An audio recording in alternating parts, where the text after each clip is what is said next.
Si des gens écrivent, c'est parce que le monde est un acte de langage. La langue humaine est un outil de signifiance, de délivrance. Écrire, c'est dire. Dire, c'est soumettre la vie aux possibilités de l'intelligence. C'est faire du réel un lieu connu et fragile.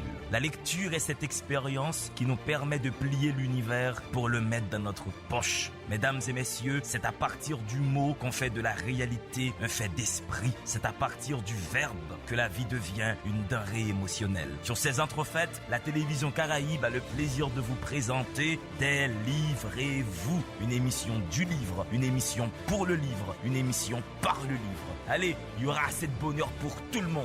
Délivrez-vous, délivrez-vous.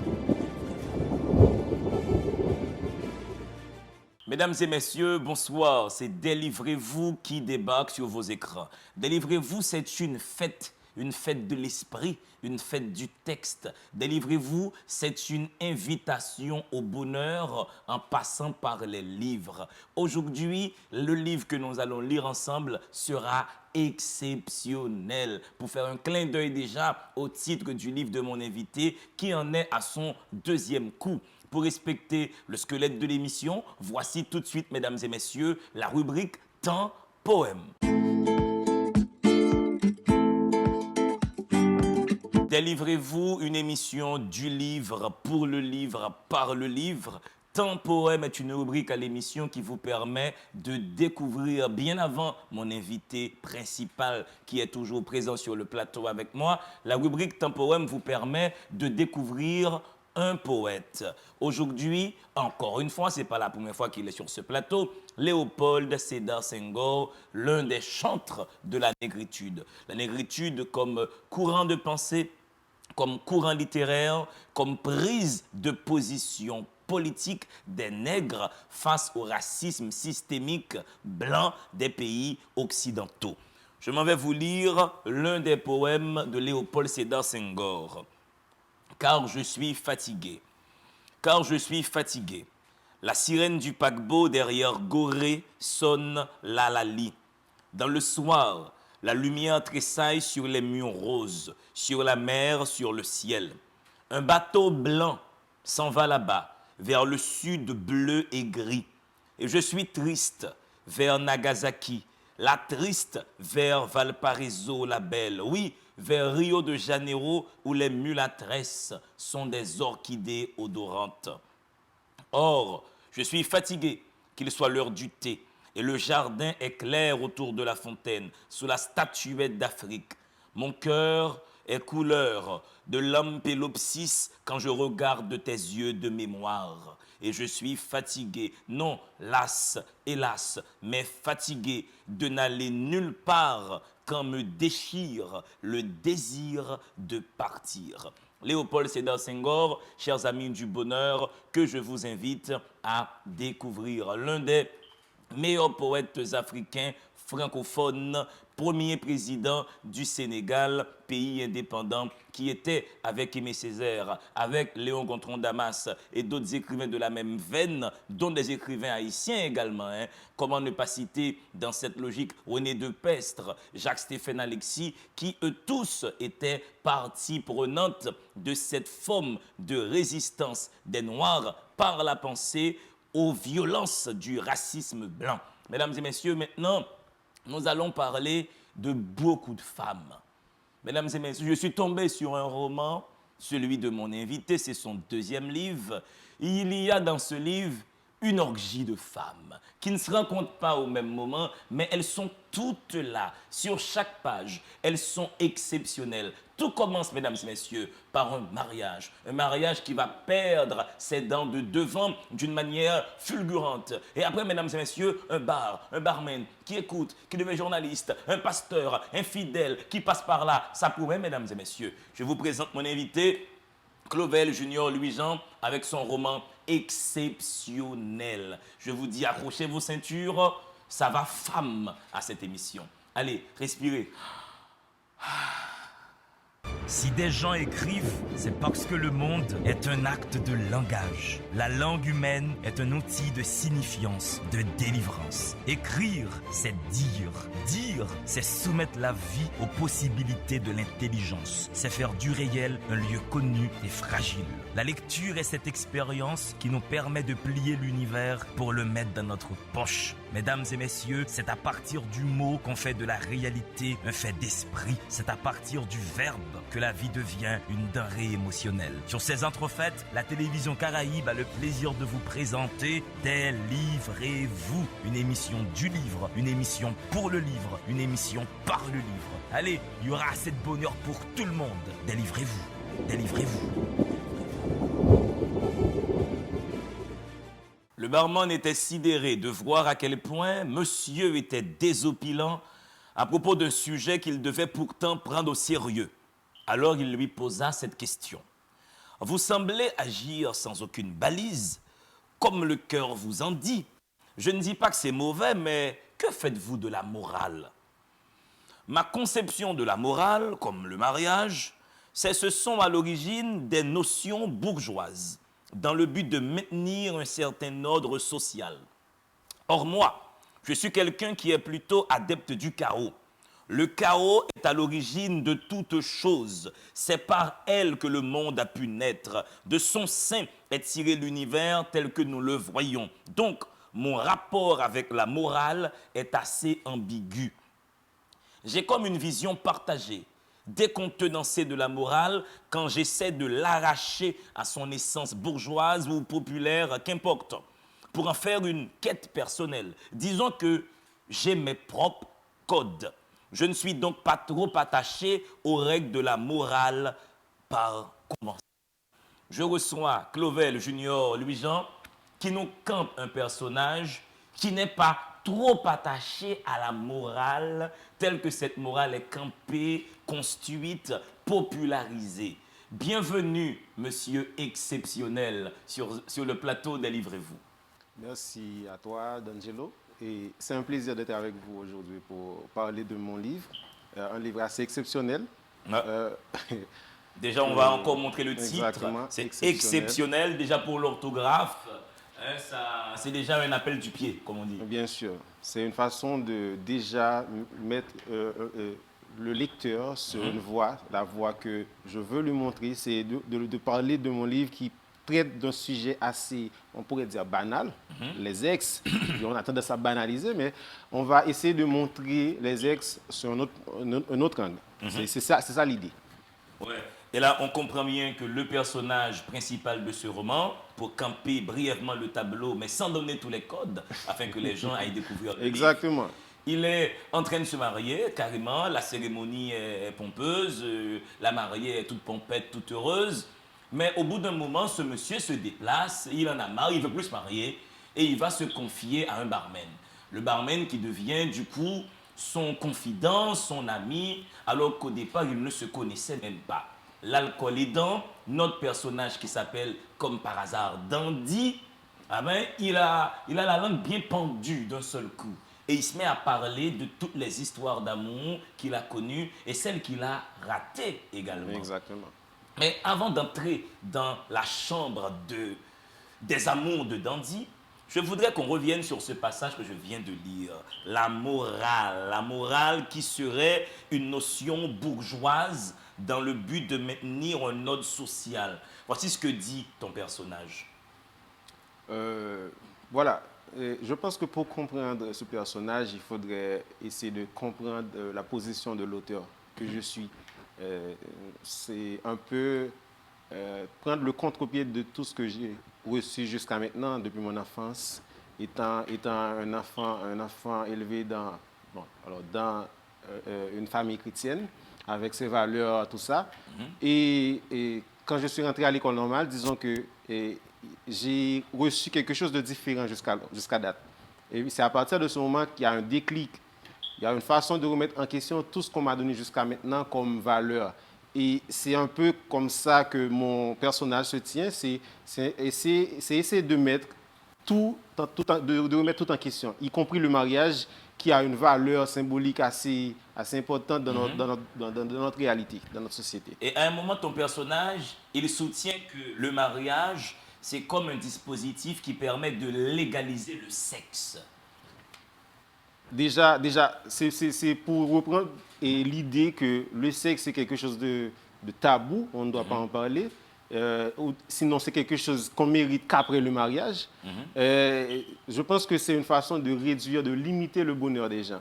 Moi, c'est ma façon de comprendre. Parce que, bon, là, on pourra en parler après, ma conception, mon rapport avec le sexe. Mais je pense que cette façon-là de mettre des balises, de contrôler la vie des gens, ce qui est privé, je trouve que ce n'est pas normal.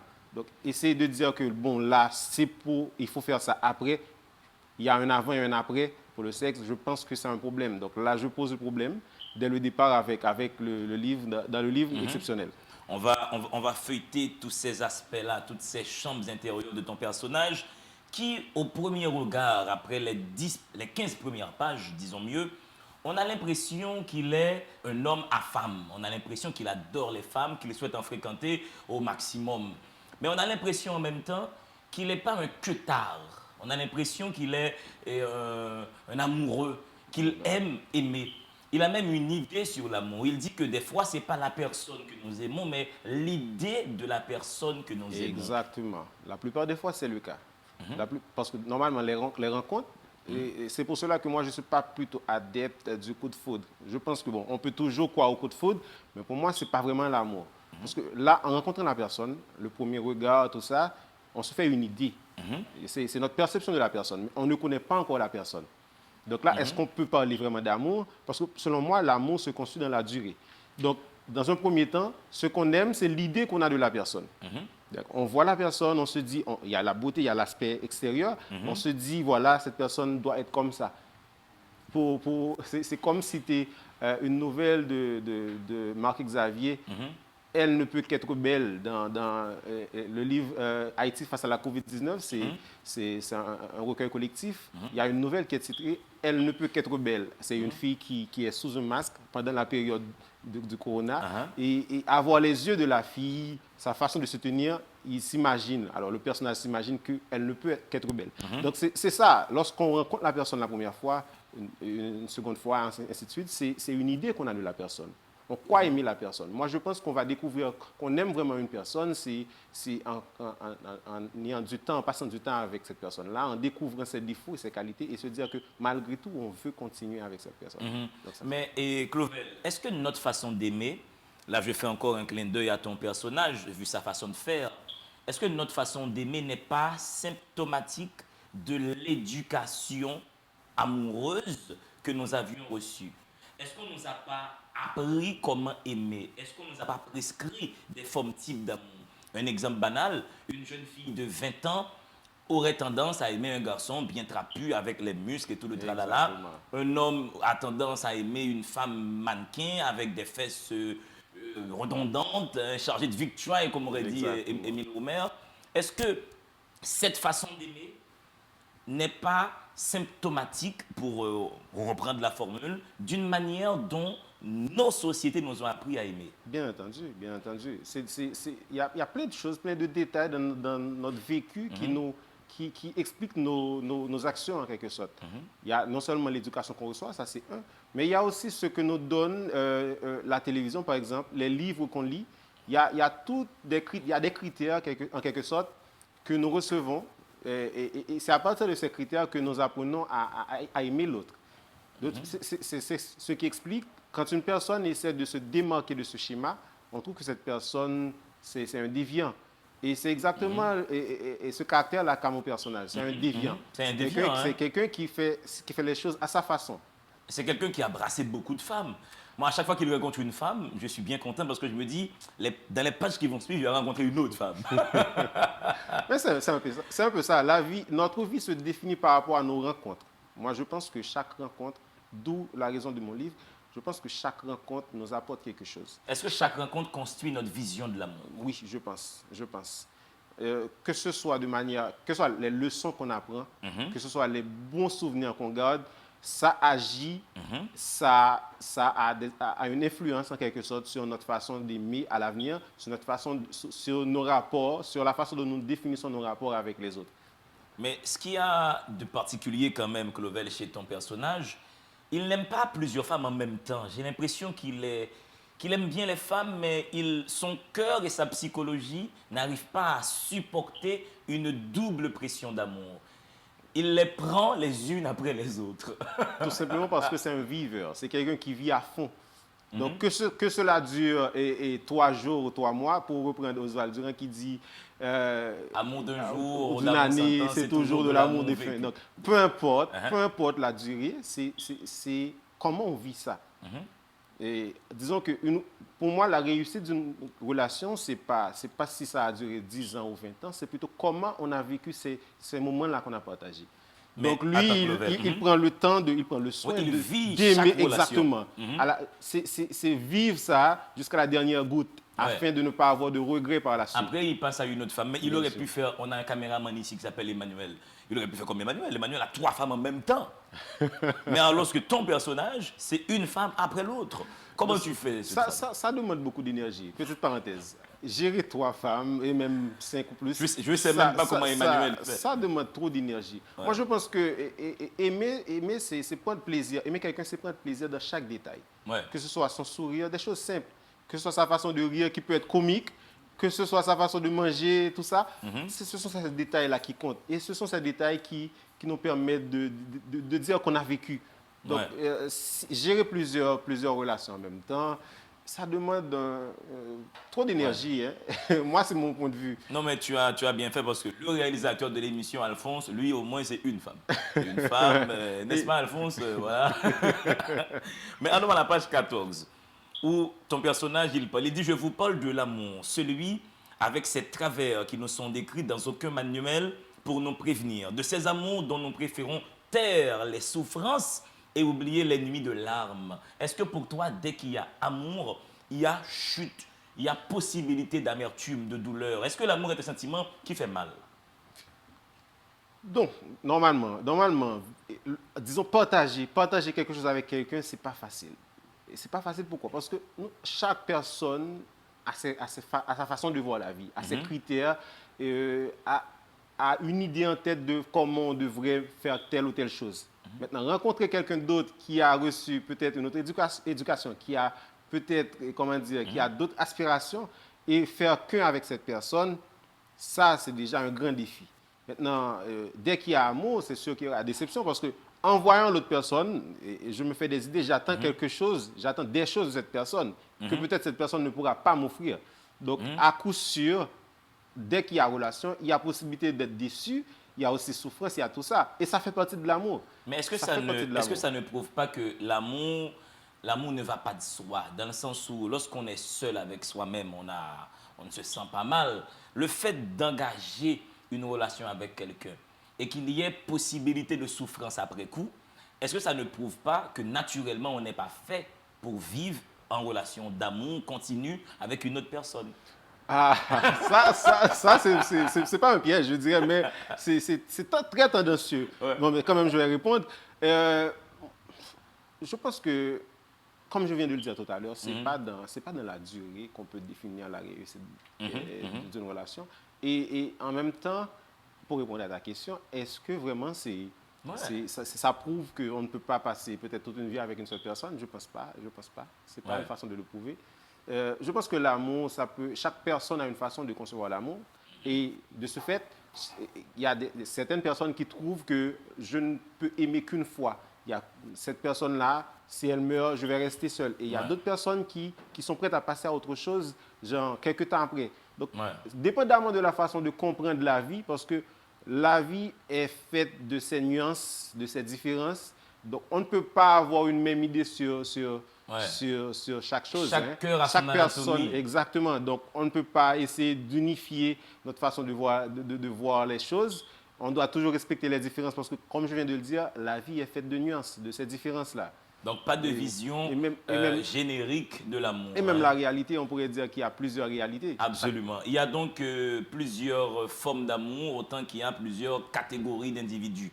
Mesdames et messieurs, vous suivez l'émission Des livres et vous. Je reçois Clovel autour de son deuxième livre exceptionnel. Je vous dis, ça parle d'amour, de possibilités de rupture, de mariage raté. Ça parle de femmes et d'hommes en relation. Mesdames et messieurs, ça parle de vous. Allez-y, respirez. Si des gens écrivent, c'est parce que le monde est un acte de langage. La langue humaine est un outil de signifiance, de délivrance. Écrire, c'est dire. Dire, c'est soumettre la vie aux possibilités de l'intelligence. C'est faire du réel un lieu connu et fragile. La lecture est cette expérience qui nous permet de plier l'univers pour le mettre dans notre poche. Mesdames et messieurs, c'est à partir du mot qu'on fait de la réalité un fait d'esprit. C'est à partir du verbe que la vie devient une denrée émotionnelle. Sur ces entrefaites, la télévision Caraïbe a le plaisir de vous présenter Des livres et vous, une émission du livre, une émission pour le livre, une émission par le livre. Allez, il y aura assez de bonheur pour tout le monde. Délivrez-vous, délivrez-vous.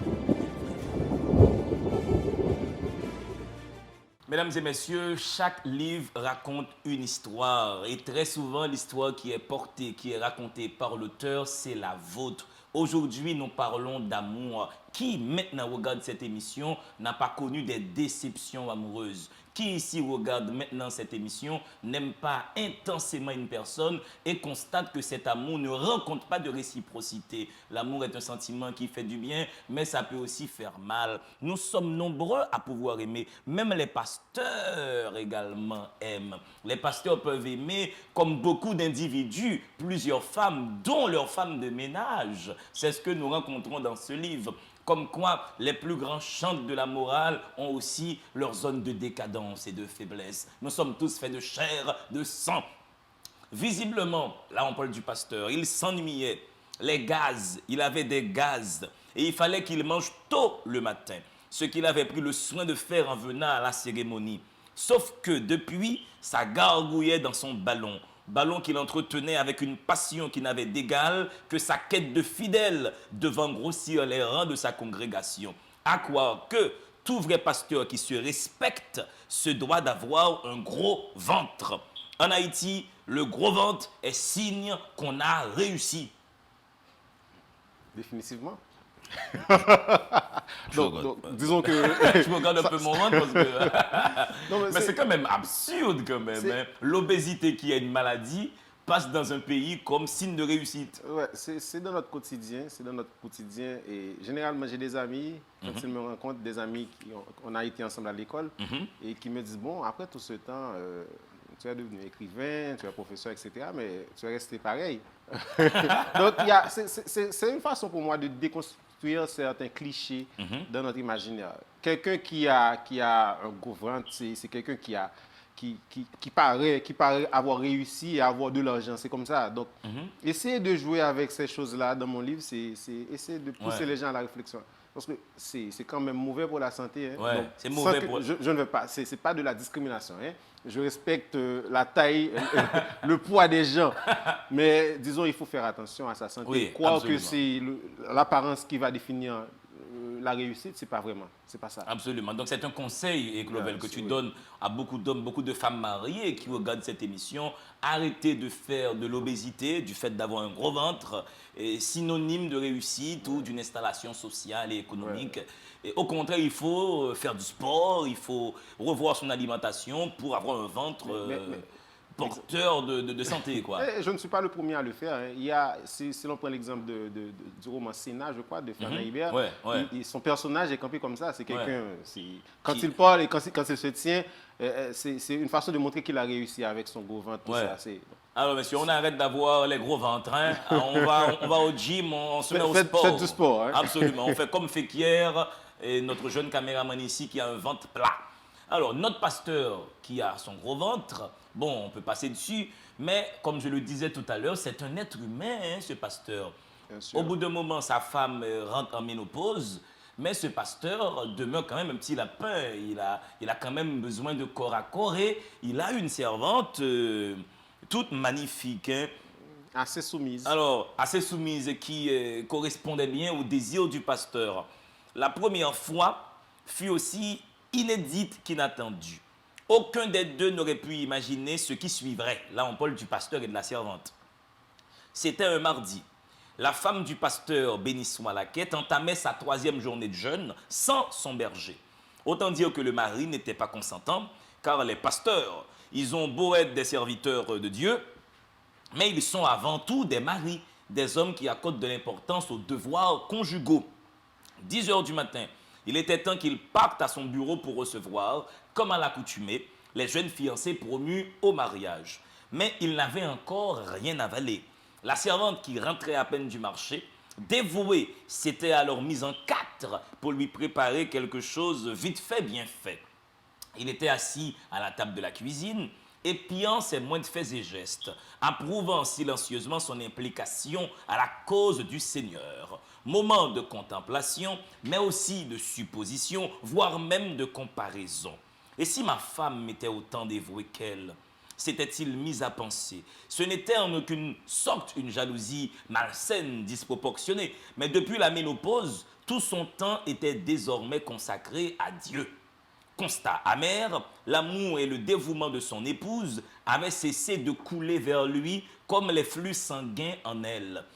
Cette pénurie menstruelle coïncidait étrangement au manque d'attention dont il était victime. Il arriva même à se demander ce jour-là s'il avait bien choisi son épouse et si elle mourait subitement. Est-ce que là tu donnes aussi des conseils aux femmes qui suivent maintenant cette émission, qui atteignent leur ménopause et qui, malgré elles, n'ont plus de désir sexuel pour leur mari et peut-être que ça pousserait leur mari dans les bras d'autres jeunes femmes? Est-ce qu'il y a ça aussi dans ta démarche ou tu veux seulement dire les pasteurs, les prêtres, et les papes sont des êtres humains comme tout le monde et ils sont capables de sexe et d'aventures furieuses? Il y a deux choses. D'abord, c'est pas pour justifier l'infidélité du pasteur. C'est pas ça Ouais. mon objectif.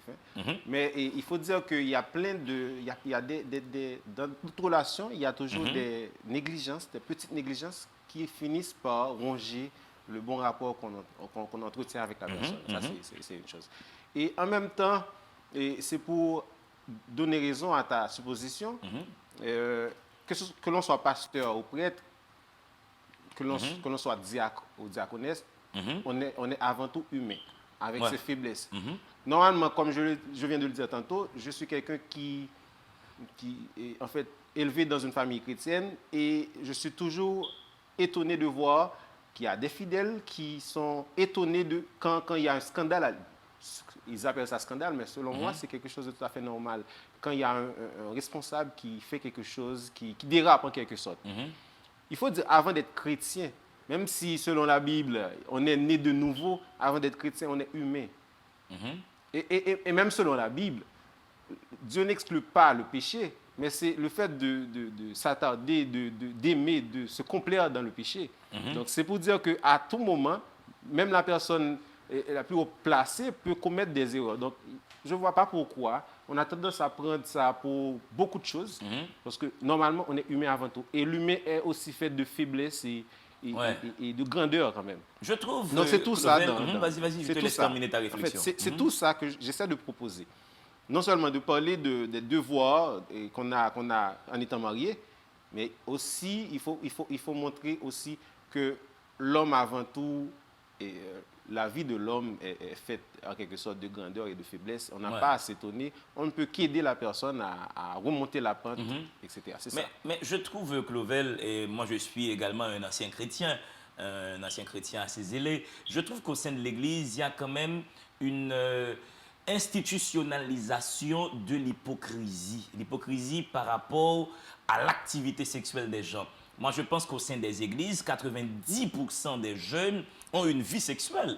Mais tous les dimanches, il y a le pasteur, le gourou, le prêtre qui dit « arrêtez à la fornication ». Mais tout le monde sait que tout le monde fornique. Petite parenthèse pour répondre à ta question, pas à la question, mais en fait. Je me rappelle, lors de mon premier livre, il y avait des scènes assez torrides, assez érotiques dans mon livre, et j'ai été convoqué. Carrément à l'église. Un dimanche après les cultes, on m'a dit de rester parce que j'avais plein de responsabilités avec les jeunes surtout. Et devant un comité de 3 membres, on m'a demandé, écoute, et ces choses-là que tu décris, est-ce que c'est imaginaire ou bien est-ce que c'est des choses que tu as vécues? Ça m'a fait rire parce que... C'est comme au Moyen-Âge, quoi. Ça m'a fait rire parce que c'est me mettre dans mes petits souliers, quoi. Ouais. Déjà, l'écrivain n'a pas à vivre ce qu'il décrit, quand même. Ouais. Même si c'était le cas.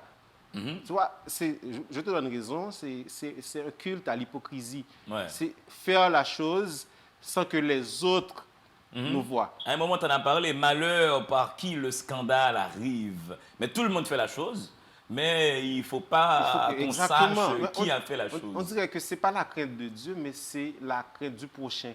Ouais, Or, du jugement de l'autre. Ouais. C'est Dieu qu'on devrait craindre quand même. Parce que, bon, je sais pas, je sais que tu n'es plus croyant, mais disons l'idée de Dieu. C'est l'idée de Dieu qu'on devrait craindre. Genre, il est omniscient, omniprésent, il nous voit. Pourquoi faire la chose avec complaisance, mais on s'inquiète quand il y a quelqu'un d'autre, soit un frère ou une soeur qui pourrait nous surprendre. Ça, c'est hypocrite. À moins qu'on arrête l'hypocrisie, qu'on établisse comme règle fondamentale au sein des églises, les gens peuvent faire l'amour, moyennant qu'ils utilisent des méthodes contraceptives. Voilà. Peut-être qu'il faudrait aller vers ça pour arrêter de brimer la sexualité des gens. Mais ça n'arrivera pas. Parce que de toute façon, quand je regarde ce qui se passe entre ton pasteur et sa fidèle, alors, et sa servante surtout, alors, il est dans des réflexions, le pasteur. Mais après qu'il était dans ses réflexions profondes, la servante, l'ayant vu un peu distrait, mit une main délicate sur son épaule en lui susurrant ces mots. « Papi Ben, tout est prêt, oui. » Je ne sais pas à quel moment c'est devenu tendance, mais de nos jours, nombreux sont les fidèles qui affublent les pasteurs de ce surnom affectif « Papi ». Je ne le savais pas non plus. Ça me dérange. On appelle les pasteurs papi. Oui, exactement. Et ça devient tendance. Papi. Papi. Bon, je veux pas faire de personnalité, mais vous voyez un peu l'idée. De nos jours, moi, je me dis que si j'ai une copine qui a ce rapport avec son pasteur, ça va me poser problème. Parce que non, mais tu dois être le seul papi de la bande. Bien sûr. Trop d'affection quand même. Ok, c'est un père spirituel, mais quand même. Donc, qu'est-ce qui va se passer avec Papi?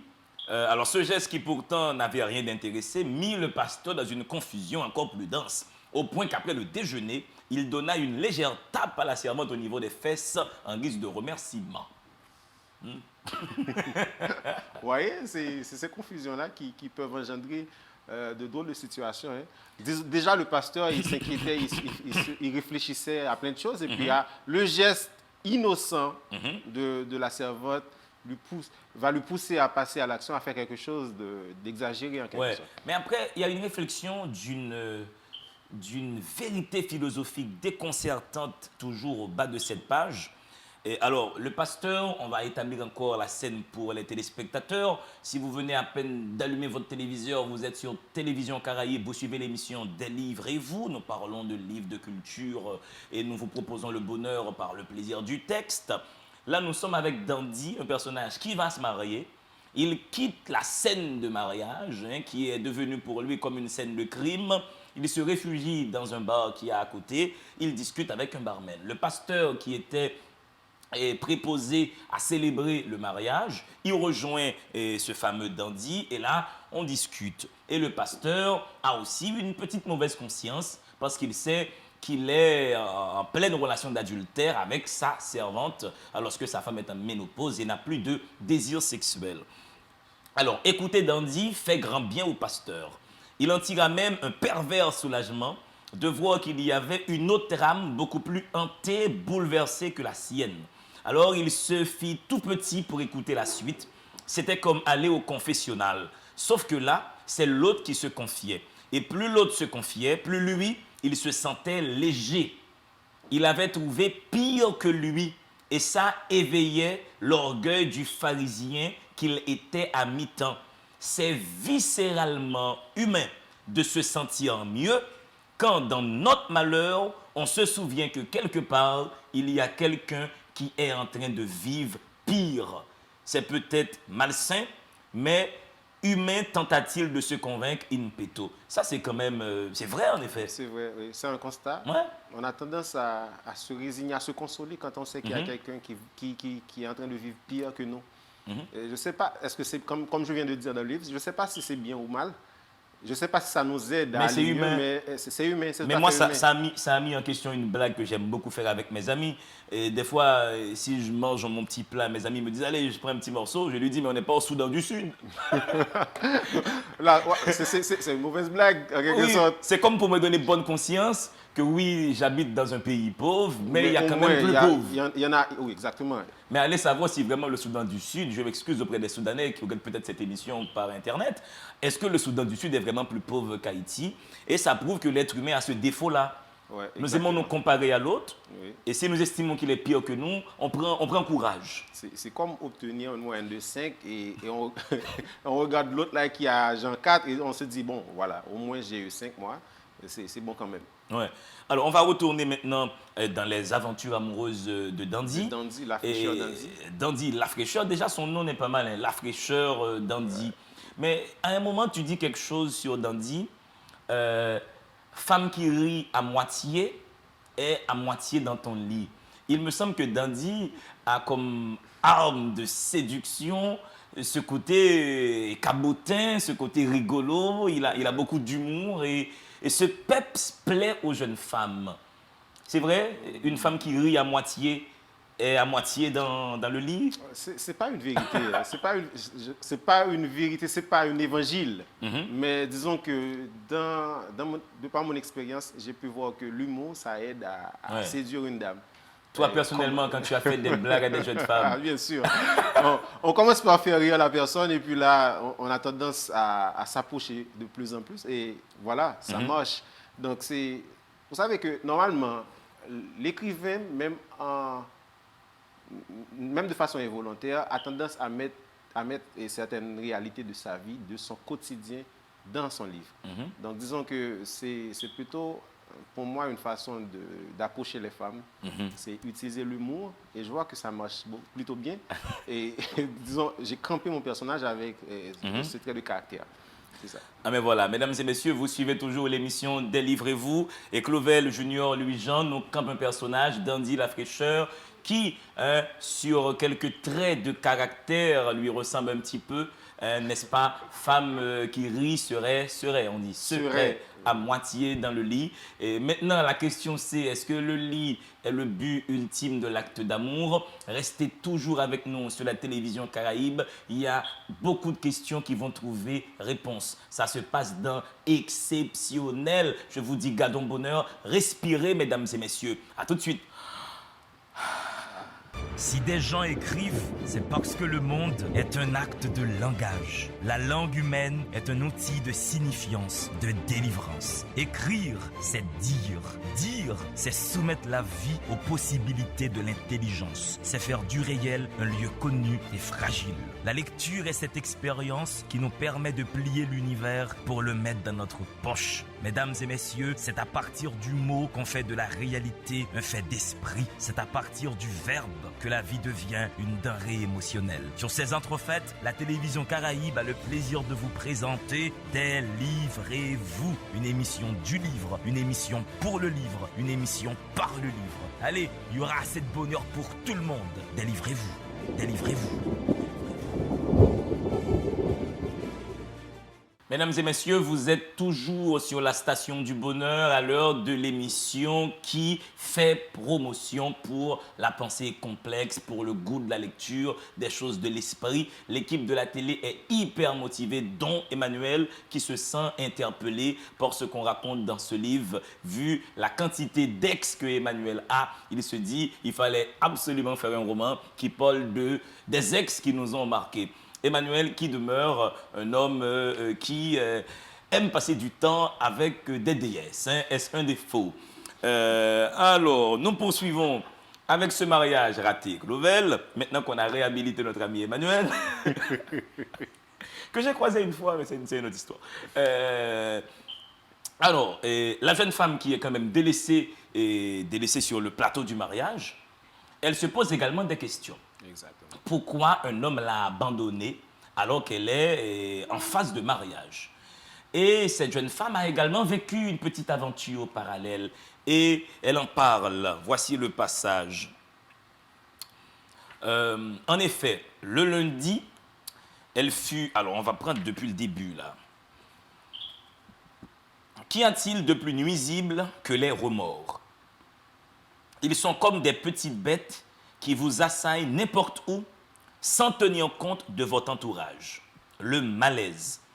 Alors que les questionnements se portaient sur le comportement suspect de Dandy, les pensées de celle qui devait se marier étaient plutôt une autocritique à ces 3 années précédant le mariage. Jusque-là, tout allait bien. Elle n'avait jamais vu une quelconque hésitation qui valait vraiment la peine d'accorder de l'attention de la part de son fiancé. Pourquoi maintenant? Pourquoi tenir un parcours aussi linéaire pour dévier justement à la ligne d'arrivée? À moins que l'aurait-il appris? Quelqu'un, jaloux de son bonheur, aurait-il mis son fiancé au courant de son rapport avec le directeur de la boîte pour laquelle elle travaillait? Après tout, ce n'était qu'une fois, rien qu'une fois. Cette fois, au bureau, assez tard, le patron l'avait convoqué pour lui faire part de la possible réduction de personnel, faute de budget, une nécessité ô combien malheureuse.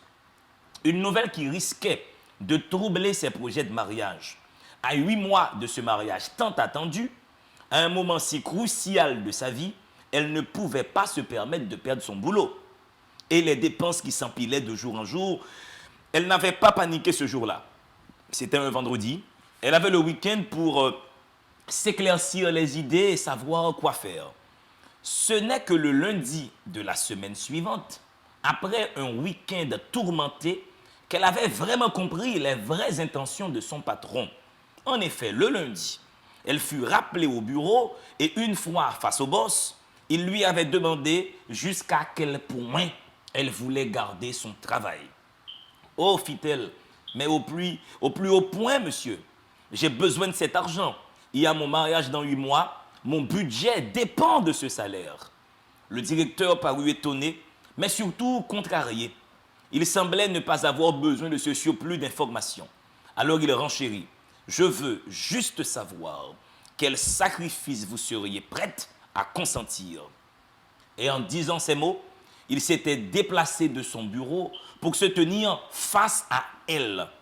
Elle, assise, lui, debout. Sa posture disait tout. « Je vous domine, c'est moi le patron et vous allez faire ce que je veux si vraiment vous voulez garder votre job, bien sûr. » Ça, c'est une situation qu'il faut dénoncer à l'émission. Et le fait qu'un patron décide d'abuser de sa position, de la fragilité, de la précarité financière d'une jeune femme pour avoir des rapports sexuels avec elle. Ça, c'est pas très chic, hein? C'est pas très dandy. Non, non. Et heureusement, ce n'est pas Dandy qui pose l'action. En fait, Voilà. Je trouve que le travail même d'un romancier, tout en racontant une histoire, c'est de poser les problèmes qu'il constate dans la société.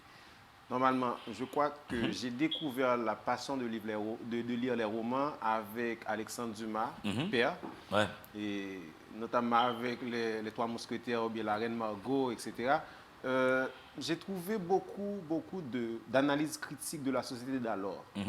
Et que l'on prenne l'exemple des écrivains haïtiens comme, je citais tantôt, Fernand Hibert, ou même pour citer un contemporain, Gary Victor, je trouve que le travail même, ce n'est pas seulement de raconter l'histoire, mais il faut aussi dénoncer ces choses-là.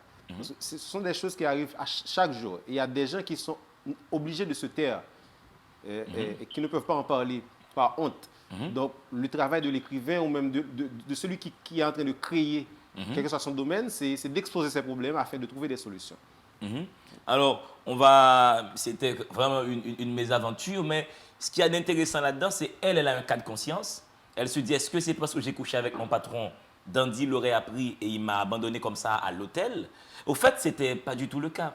Comme quoi, des fois, nous sommes en relation avec quelqu'un, nous avons honte d'une faute commise dans le dos de cette personne n'est même pas au courant, mais nous évaluons ses faits et gestes et nous estimons que la personne est distante. En fait, c'est notre mauvaise conscience qui nous travaille. Généralement, dans les relations, c'est notre comportement après l'acte qui peut pousser l'autre à découvrir qu'il y a eu quelque chose. Parce que normalement, on est suspect. Il y a les remords comme les petites bêtes, comme j'ai dit ça dans le récit. Déjà, il y a des gens qui arrivent à gérer ça. Mais généralement, quand on fait ça pour la première fois, par exemple, on vient de tromper sa copine ou son copain, il y a un comportement, il y a un changement. Ouais. On croit que la personne peut deviner ce qui vient de se passer. Et c'est à partir de là que, voilà, il y a des changements, on est suspect, on agit avec prudence, donc tout ça. Et on interprète chaque geste de l'autre comme comme une étant, réprobation, exactement. comme signe que l'autre est au courant de quelque chose. Et pourtant, des fois, ce n'est pas le cas. L'autre n'est même pas au courant, l'autre n'a pas de caméra sur vous. Jusqu'à ce que l'autre n'exagère pas, hein, espérons. L'autre n'a pas de micro dans votre sac, donc l'autre ne sait pas ce que vous faites. Hein. C'est pour cela que des fois, il est mieux, c'est pas des fois, mais c'est mieux d'avoir, disons, c'est mieux de placer la franchise dans toute relation. Ouais. Je ne dis pas qu'il faut aller avouer à l'autre combien je viens de te tromper, c'est pas ça. Mais autant qu'on peut le faire, c'est essayer d'avoir un rapport franc avec l'autre. Ouais. C'est établir un rapport de vérité, justement. Ouais. Et c'est ça qui va compter. Si au départ, vous ne pouvez pas être fidèle, mais dites au départ que vous n'êtes pas fait de fidélité. Exactement. Dites à l'autre la matière dans laquelle vous avez été pétri. Ne mentionne pas le mot fidélité. Assumez votre fidélité, quoi. Si vous pouvez être fidèle, vous établissez un deal de fidélité. Je pense que c'est ce que Emmanuel, notre caméraman, aurait dû faire au départ. Dire je ne suis pas un mec fidèle. Mais bon, attends, j'arrête de taquiner. Non, moi, je pense plutôt, petite parenthèse, je pense plutôt que c'est le respect qui compte. Ouais. C'est pas plus la fidélité, mais c'est plutôt le respect. Et c'est de s'assumer, dire voilà ce que je peux promettre et faire tout ce qu'on peut pour tenir cette promesse. Cette promesse, absolument. C'est Mais ça. le fait d'avoir des remords, Clovel, est-ce que ce n'est pas signe de notre soumission à la morale des gens, la morale des autres? Pas forcément. Pas forcément. Prenons le cas de quelqu'un qui est dévoué à la relation. Cette personne-là se donne corps et âme. Et vous savez que vous êtes, disons, vous vous intégrez qu'en partie. Donc là, s'il y a remords, ce n'est pas parce qu'on est esclave de la morale, c'est parce qu'on est conscient qu'il y a des efforts à faire. Mais dans le cas du livre, si quelqu'un qui vient de commettre l'adultère ou bien l'infidélité et qui a des remords, c'est peut-être quelqu'un qui n'assume pas sa vraie nature. Ouais. Bon. Le pasteur, par exemple, il a toujours des remords parce qu'il a couché avec sa servante. Donc, il n'assume pas. Donc, c'est dans ce passage-là où il se sent mieux parce qu'il y a Dandy qui a commis beaucoup plus de bêtises. Ouais. C'est parce que... Il a pris courage. Exactement. Mais Clovel, doit-on avoir des remords dès lors que l'action que nous avions posée nous a fait du bien? Bon, moi... ce serait un peu égoïste. Ce serait un peu égoïste de répondre oui. Parce que normalement, non. Et si on reste dans le cadre d'une relation, des coucheries à gauche et à droite, ok, je pourrais tenter de dire oui. Si ça peut avoir, disons, des impacts négatifs sur la personne qui partage notre vie, là, je dis non. Ouais. Disons, prenons un simple exemple. Quelqu'un, je vais cotiser par exemple la meilleure amie de ma copine et on a eu du plaisir, on a été jusqu'à l'acte, on a eu du plaisir. Ça, c'est quelque chose qui peut attrister ou même détruire ma copine. Donc, je ne voudrais pas dire que oui. Non, là, avoir des remords, c'est tout à fait juste. Hein. Mais pourquoi? Il faut éviter de faire ça. C'est mieux d'éviter au lieu d'avoir des remords. Mais pourquoi ça attriste une personne en couple que l'autre partenaire ait été se faire du bien avec une autre personne autre que soi? Parce que le deal de l'amour, tu dis à l'autre, je veux que tu sois heureuse. Si Guito a une femme, Guito adore sa femme, Guito dit à sa femme, je veux que tu sois heureuse. Si la femme de Guito rencontre Alphonse, notre réalisateur qui réalise l'émission maintenant, la femme de Guito trouve que Alphonse a les pectos et tout, Alphonse peut faire son bonheur. Si elle passe une soirée idyllique, sublime avec Alphonse, quel crime elle a commis? Elle a respecté le deal avec Guito, elle a été heureuse. Mais tout dépend de la façon dont on conçoit l'amour, les relations. Tout dépend des conditions qu'on a eues au préalable. Donc, si on a C'est une de relation... l'égoïsme, l'amour. Si on a une C'est relation tu dois ouverte... être heureux qu'avec moi. Non, mais voilà, c'est c'est ça ça. le deal. Donc c'est moi ta seule source de bonheur. Disons que c'est comme ça qu'on a appris à aimer dès le début. Absolument. C'est ça. Maintenant, si on veut déconstruire ça, il faudrait s'entendre avec la personne. Oui. Bon, ok, voilà, et on a une relation ouverte et tu peux aller voir ailleurs si ça te fait du bien, moi également. Là, pour moi, il n'y a aucun problème là. Ouais. Mais le problème, c'est si on s'est promis fidélité. Fidélité, la maison sur la Là, colline, il y a les chihuahuas, tromperie. les cousses tous les samedis. Exactement, Ouais. il y a tromperie, il y a déception, tout ça. Ouais. Donc là, c'est mauvais. Donc, Oui. En fait, la peut-être qu'il tromperie, faudrait réapprendre à aimer. Mais au fait, moi je connais des gens qui vont te dire, si au départ tu établis un rapport de vérité, si tu dis à l'autre tu peux voir ailleurs et moi également, dans la tête de l'autre, par rapport à son éducation, par rapport à l'amour, tu ne l'aimes pas vraiment. Voilà. Il y a des hommes, il y a des femmes qui pensent, si l'autre n'est pas jaloux, l'autre ne l'aime pas. Qu'est-ce que tu fais de ce cas de figure? Non, il faut trouver quelqu'un qui partage notre façon de voir. Et toi, Clouvel, est-ce que tu veux qu'une femme qui sort avec toi soit jalouse? Pour moi, la jalousie, c'est pas une preuve d'amour, c'est pas ça. Et disons que, pour répondre exactement à la question, même si je sens qu'il y a un piège, est-ce que peut être jalouse? Bon, c'est pas à moi de déterminer sa réaction quand même. Mais je pense que moi, je fais de mon mieux pour éviter que cette personne soit confrontée à de telles situations. Est-ce que toi, tu es jaloux? Bon, oui, mais j'essaie de gérer ça et ça ne paraît pas. Parce que je préfère être consumé à l'intérieur que de montrer ça. Tu n'as jamais fait de scène de Non, jalousie? c'est pas mon genre. Tu n'as jamais dit, donne-moi ton téléphone. C'est qui Non, t'a appelé là? C'est qui ce Grégory? J'ai pas le temps d'aller vérifier le téléphone de quelqu'un qui partage ma vie. Ouais. Tu vois, ça, c'est privé. Il y a des choses qui restent privées. Ton téléphone, Ouais. c'est ton téléphone. Le mien, c'est pareil. C'est un Ça, message ça, que c'est- tu envoies à l'ingénieur de son de l'émission, Greg Bull, arrête de fouiller dans le téléphone de tes copines. Ah, si on veut, Ça, c'est dit. si on veut vivre longtemps, il faut éviter ça. Hein. Ouais, ça c'est dit. Mon cher, j'adore cette émission. Tu envoies beaucoup de messages à mes collègues. Sinon, on est perdu. Hein? Alors, tu as raconté une séquence qui se déroule dans une église qui m'a fait beaucoup plaisir. Lorsqu'on va à l'église, généralement, on vous dit qui vous a invité. Ah oui, bizarrement. Après, tu Bizarrement. dis, mais si c'est l'église de Dieu, je peux venir de mon propre gré. Après, on te dit, est-ce que vous fréquentez déjà une assemblée? C'est des questions qui reviennent. Après, la question qui m'a fait rigoler, c'est quand tu vas à l'église, on te dit, est-ce que vous avez déjà fait la paix avec le Christ? Mais c'est pas mon ennemi. Non, c'est une façon pour amuser le lecteur. Ouais. Mais en même temps, c'est des sujets qui méritent réflexion. Hein. Mais c'est drôle comme question. Tu vas dans une assemblée, le mec te dit, est-ce que tu as déjà fait la paix avec le Christ? J'étais pas en guerre avec le J'étais Christ, moi. pas en guerre avec le Christ. Moi, je répondrais non. Non, mec, je ne vais pas faire la paix avec lui. Déjà, J'imagine la tête du pasteur et de l'assemblée, quoi. Oui. Parce que c'est une question très me dirigée. demandais, est-ce On que- te porte à dire oui. Ouais. C'est une question dirigée. C'est comme s'ils étaient formés tous à la même école. C'est des questions qui reviennent dans toute assemblée. De toute assemblée. Alors, surtout les assemblées chrétiennes, en effet. hein. Ouais. Surtout à l'église, ça, on ne manque pas de le faire. Alors, finalement, on revient encore au pasteur, parce que c'est quand même un personnage qui fait beaucoup rigoler. Il débarque un soir dans la tente de la servante, parce que la lecture, c'est ce que les gens doivent savoir à l'émission Délivrez-vous. Lire, c'est se faire plaisir. Et j'ai pris beaucoup de plaisir à lire ce passage que j'ai trouvé avec une écriture légère, voluptueuse, aérienne. On se fait plaisir lorsqu'on lit. Alors, plus tard dans la nuit, c'est le pasteur, hein, il se glissa dans la chambre de la servante, prétextant avoir entendu un bruit, voulant vérifier s'il n'y avait pas d'intrusion. Il trouva la servante endormie, la robe de nuit remontée jusqu'aux cuisses, laissant voir sa nudité.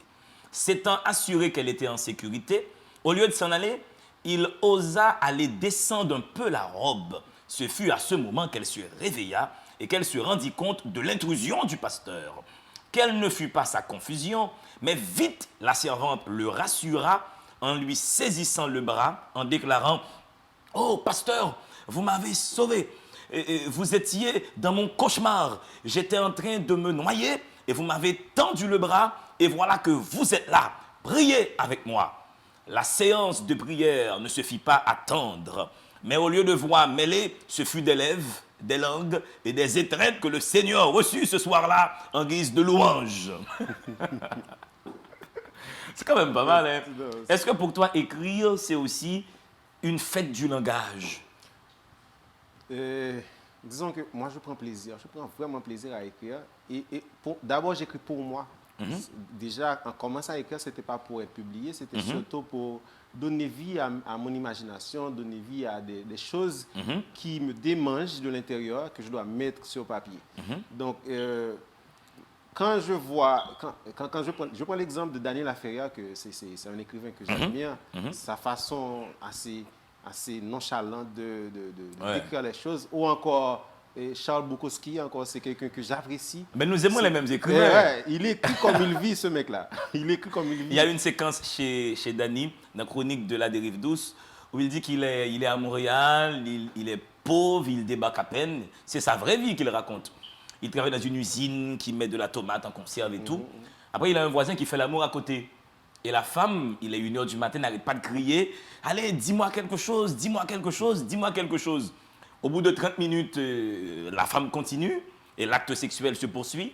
Dany qui dit qu'il se lève, qui va frapper à la porte du mec et lui dit « Mec, soit tu lui dis quelque chose, soit je vous tire une balle. »